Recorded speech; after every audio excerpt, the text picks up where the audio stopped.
Pop culture.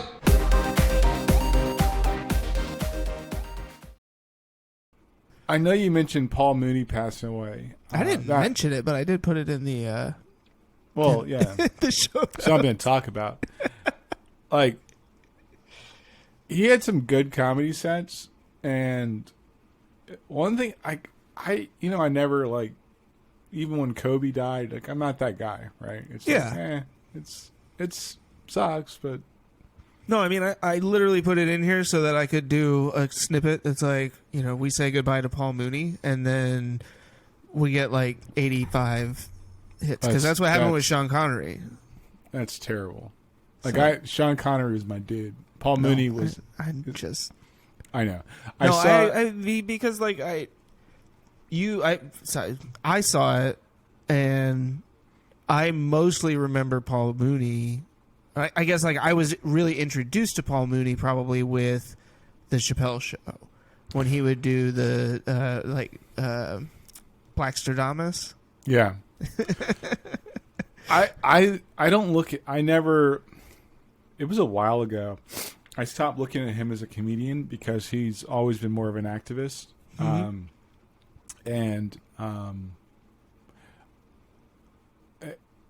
As a comedian, I saw a set he did on Shaq's special, like, that Shaq does every now and then, and it's actually pretty decent. But his comedy is more, it's like that Chappelle level of, like, make you think about the things that are happening around you. Yeah. And I stopped looking at him more of as a comedian and more of a person that's actually speaking truth to the insanity.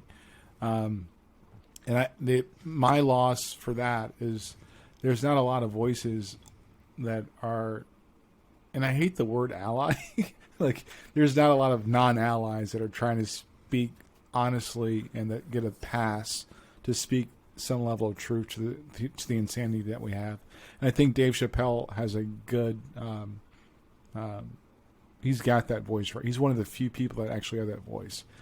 So I look at it as a loss of, there aren't a lot of black people out there saying things that, in a way that we understand it or other people can understand it. They're like, yeah, that's actually happening right now.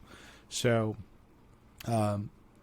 it sucks, It's like, I'm not comparing him to Martin Luther King, but one thing I always talk about with my kids is that, as a culture and as a society and for black people, we have continuously lost people that actually show a level of leadership in our community, or they can, say something publicly that make people think. And we typically haven't replaced a lot of those people. Those other people aren't stepping up to that level. The only person I can honestly say I've seen do that really would be Dave Chappelle. Chris Rock is kind of, and it's interesting. It's all comedians that I see in this light. I don't see, like, politicians or community leaders doing, filling that role. I typically see, like, Dave Chappelle, Chris Rock, Paul Mooney, not anybody else. Yeah, it's really interesting because I think even across kind of the racial lines, like, comedians have always served such a kind of vital role in modern American society, I think, and kind of, like, pointing out a lot of those things and in the moment making you laugh, but then, like, it really isn't like that after the show, right? Where you're going home and you're like, I laughed at that, but damn, like, he really meant that. Like, that's true. You're like, is it funny? Like, I laughed because I realize how true it is and because he said it, but, like, shouldn't we be doing something about this kind of thing, or I think just, like, really helping to open people's eyes to that. I mean, I think I don't know. Well, you know why stereotypes are funny? Because they're typically true, right? And I always say that, I'm like, well, that's, as long as you're not being racist about it, it's typically true. And I rewatched Joe Coy. He's really funny, Filipino guy. Yep. He actually said the same thing. I'm like, yeah, so it's not just me. There's a, like, stereotypes are funny because they're true, but the minute you make it a weapon against somebody, you're being racist. I mean, we talked about, like, Tyler Perry, right? Yeah. Like, I think that's another like, some of that is just, like, classic kind of stereotypes, right? And it's he plays to that because it's like wink, wink, nod, and there's an audience there that really appreciates that.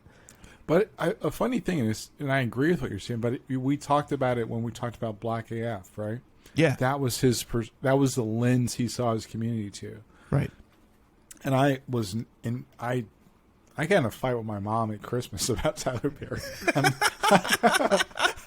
I was not a fan. Yeah, because I felt like he was making his experience every black person's experience, and that's what people were identifying. I'm like, yeah, but that's, that wasn't my experience, and I was getting defensive about that.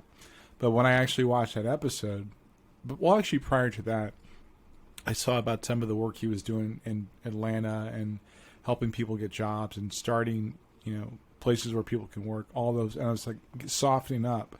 And then when I heard him actually, and I'm sure he wasn't just, I hope and I believe it wasn't just a script. Yeah. That's his perspective. That's his experience. And I was like, yeah, let me ease up off my dude because he's right. Like my experience as a black man is not the same as his. And, there's a lot of people that may have that same experience. So I've got to not think he's just selling out to make some money, but that if that's what he saw growing up, then who am I to take that away from him? So, right. So God bless you, Tyler Perry. Keep, and Paul Mooney for me is like one of those people like, and I'm not an activist. I'm just kind of like, sometimes you need certain people to not necessarily speak truth to a situation, but to speak honestly about a situation. And I say that particularly because truth is, it's a natural law. You kind of can't deny truth, like gravity, right? What goes up must come down. It's a truth. Yeah. The fact is, I threw something at you, it hit you, and then it fell down. So the fact is, we can do things that influences a fact, right? Inequality. We influence somebody else's reality. Truth is undeniable. We can't deny it for so long before it catches up to us. And I think that having people that can speak honesty to our situations and to our society, it's a very powerful thing.